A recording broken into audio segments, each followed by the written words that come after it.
নমস্কাৰ, এই মুহূৰ্তত আপোনালোকৰ কাৰণে লৈ আহিছোঁ বহুকেইটা গুৰুত্বপূৰ্ণ খবৰ লগতে বহুকেইটা ভয়ংকৰ খবৰ। প্ৰতিটো খবৰে আপোনালোকে জনাটো অতিকৈ প্ৰয়োজনীয়। এই মুহূৰ্তত দিব বিচাৰিছোঁ প্ৰথমটো গুৰুত্বপূৰ্ণ খবৰ আপোনালোকৰ কাৰণে। 1 এপ্ৰিল অৰ্থাৎ আজিৰ পৰা ডিজিটেল পেমেণ্টৰ নিয়ম সলনি হ'ব। এই মুহূৰ্তত জনাইছোঁ গুৰুত্বপূৰ্ণ খবৰ আপোনালোকৰ কাৰণে। এতিয়াৰ জানি লওক কি পৰিৱৰ্তন সন্মুখীন হ'ব আপুনি। কেৱল এটা OTP বা পিন মাৰিলে পঠিয়াব নোৱাৰিব আপুনি টকা। চাইবাৰ অপৰাধ পৰা বচাবলৈ RBI নতুন নিয়ম ব্যৱস্থা কৰিছে। 2 ফেক্টৰ অথেণ্টিকেশ্যন বাধ্যতামূলক কৰিব RBI।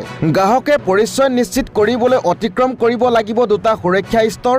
দ্বিতীয় স্তৰত আপুনি দিবলগীয়া হ'ব অন্য পিন বা পাছপৰ্ট, অন্যথা fingerprint. UPI, net banking, wallet সকলোৰে বাবে এই নিয়ম প্ৰযোজ্য হ'ব।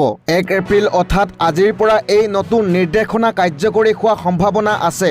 দিব লৈছোঁ অন্য গুৰুত্বপূৰ্ণ খবৰ। কেন্দ্ৰীয় চৰকাৰৰ বৃহৎ সিদ্ধান্ত, তেল ডিপুত বিক্ৰী হ'ব কেৰাচিন। এই মুহূৰ্তত জনাইছোঁ গুৰুত্বপূৰ্ণ খবৰ। ইন্ধনৰ সংকটৰ মাজতে কেন্দ্ৰীয় চৰকাৰৰ বৃহৎ সিদ্ধান্ত। 60 দিনৰ বাবে শিথিল কৰা হ'ল কেৰাচিন বিক্ৰীত থকা নিষেধাজ্ঞা। পেট্ৰলিয়াম আৰু প্ৰাকৃতিক গেছ মন্ত্ৰালয়ৰ ৰাজপতিতৰ এই ঘোষণা। আগন্তুক 60টা দিনলৈ নিৰ্দিষ্ট তেল ডিপুৱে বিক্ৰী কৰিব পাৰিব কেৰাচিন। ৰাজহুৱা বিতৰণ ব্যৱস্থাৰ কেৰাচিন উপলব্ধ হ'ব মুকলি বজাৰত। ৰাজহুৱা খণ্ডৰ তেল ডিপুৰ জৰিয়তে বিক্ৰী কৰা হ'ব কেৰাচিন তেল। প্ৰতিখন জিলাত 2টাকৈ তেল ডিপুত দিয়া হ'ব কেৰাচিন তেল বিক্ৰী কৰা অনুমতি। দেশৰ 21খন কেৰাচিন মুক্ত ৰাজ্য স্বায়ত্তশাসিত অঞ্চলতো বিক্ৰী হ'ব কেৰাচিন তেল। ৰন্ধন গেছৰ বিকল্প হিচাপে কেৰাচিন তেল যাতে ব্যৱহাৰ কৰিব পাৰে তাৰ বাবে এই ব্যৱস্থা গ্ৰহণ কৰিছে কেন্দ্ৰ চৰকাৰে। বাছনি কৰা তেল ডিপুৱে মজুত ৰাখিব পাৰিব 5000 লিটাৰকৈ কেৰাচিন তেল। এই মুহূৰ্তত জনাইছোঁ ইন্ধনৰ সংকটৰ মাজতে কেন্দ্ৰীয় চৰকাৰৰ বৃহৎ সিদ্ধান্ত। দিব লৈছোঁ অন্য গুৰুত্বপূৰ্ণ খবৰ। জুবিনক লৈ মই ৰাজনীতি নকৰোঁ। কংগ্ৰেছে জুবিনক লৈ ৰাজনীতি কৰি আছে। জুবিনক শান্তিত নীৰৱে থাকিবলৈ দিয়ক, এই মন্তব্য কৰিছে মুখ্যমন্ত্ৰী হিমন্ত বিশ্ব শৰ্মাই। এই মুহূৰ্তত জনাইছোঁ মুখ্যমন্ত্ৰীয়ে কয় যে জুবিনে কৈছিল পলিটিক্স নকৰিবা বন্ধু। মই গৌৰৱ গগৈ, ৰকিবুল হুছেইনক কৈছোঁ জুবিনক লৈ পলিটিক্স নকৰিবা বন্ধু। কংগ্ৰেছে জুবিনক টানি আনি ভুল কৰিছে। বিষয়টো ন্যায়ালয়ত আছে, ফাষ্টেগ আদালতে কাম কৰি আছে। নিৰ্বাচনী ইস্তাহাৰত জুবিন গাৰ্গৰ কথা আনি কংগ্ৰেছে পাপ কৰিছে, এই বুলি মন্তব্য আগবঢ়াইছে মুখ্যমন্ত্ৰীগৰাকীয়ে। আৰু আনফালে হাতযোৰ কৰিছোঁ মানুহজনক এনেকৈ ব্যৱহাৰ নকৰিব, আৱেগিক হৈ গৰিমা গাৰ্গৰ কাটৰ অনুৰোধ। জুবিন গাৰ্গৰ মৃত্যুৰ ঘটনা গোচৰ সন্দৰ্ভত প্ৰতিক্ৰিয়া প্ৰকাশ কৰে গৰিমা শইকীয়া গাৰ্গে। ফাষ্টেগ আদালতত চলি থকা গোচৰ সন্দৰ্ভত গৰিমাই কয় যে আদালতত চৰকাৰী অধিবক্তাই শক্তিশালী ভূমিকা লৈছে।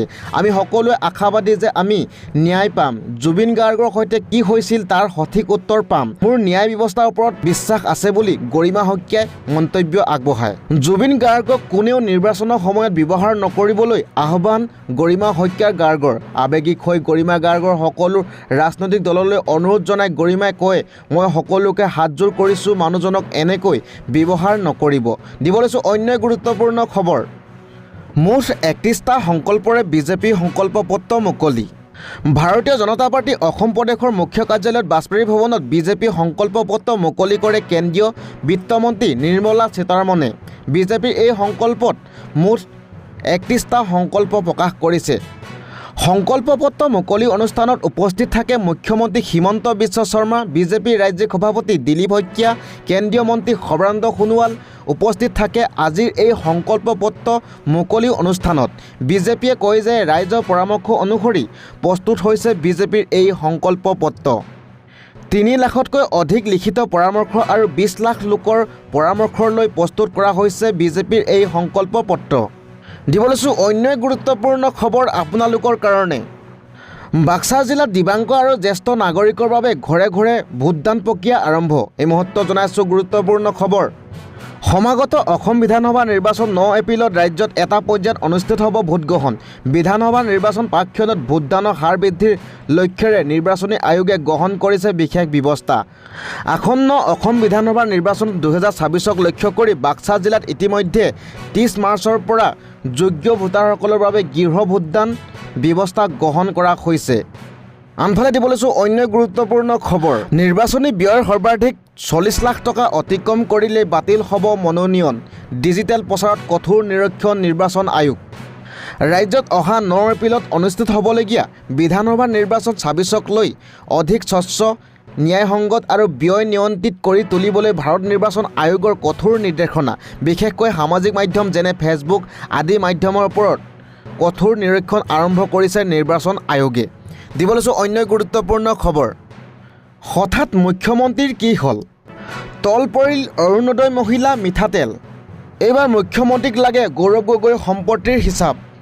আকৌ মুখ্যমন্ত্ৰীয়ে পালে প্ৰাক লিংকৰ ভয়ংকৰ তথ্য। কিন্তু এতিয়া নিদিয়ে মুখ্যমন্ত্ৰীয়ে। একেজনেই মানুহ একেখন নাটক। পাকিস্তানী এজেণ্টক নিৰ্বাচনত অৱতীৰ্ণ হ'বলৈ এৰি দিলে মুখ্যমন্ত্ৰীয়ে। কংগ্ৰেছে মুখ লুকুৱাব লাগিব, ছুনামি আহিব, ভূমিকম্প আহিব বুলি এটা সময়ত মুখ্যমন্ত্ৰীয়ে কৈছিল। আৰু ইয়াৰ লগতে SIT প্ৰতিবেদন ৰাজহুৱা কৰিবলৈ তাৰিখৰ পিছত তাৰিখ দিছিল মুখ্যমন্ত্ৰীয়ে। গৌৰৱ গগৈ পাকিস্তান লিংকৰ সন্দৰ্ভত শূন্যত গদা ঘূৰাই সামৰণি মাৰিছিল মুখ্যমন্ত্ৰীয়ে এই নাটকখন। বিশেষ উদ্দেশ্যৰে মুখ্যমন্ত্ৰীয়ে এবছৰে ৰচনা কৰিছিল এই নাটকখন। পুৰণি বটলত নতুন মত লৈ মুখ খুলিলে আকৌ গৌৰৱ গগৈ পাকিস্তানৰ লিংক সন্দৰ্ভত এই নাটকখন।